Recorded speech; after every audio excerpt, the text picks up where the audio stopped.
So I'm about to join my second triangle. I've got my first one here and this is the wrong side here. You can see the garter ridges here.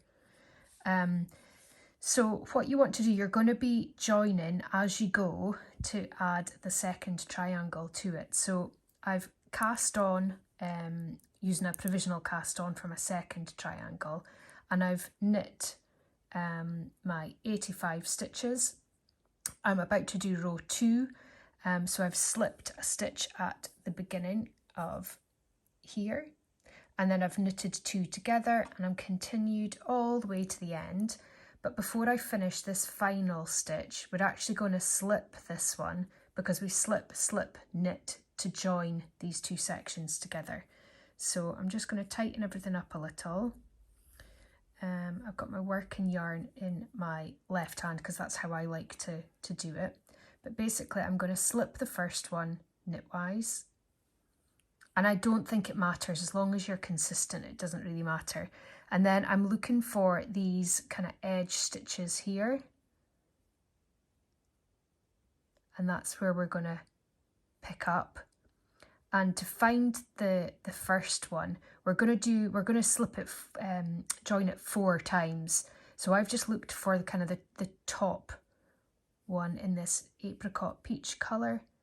So I'm counting back from here. So I've gone 4, 3, 2, and then 1 down here.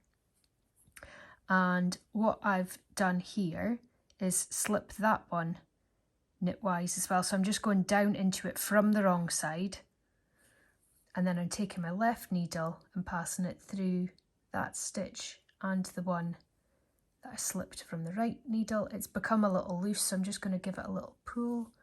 This one can come out of the way.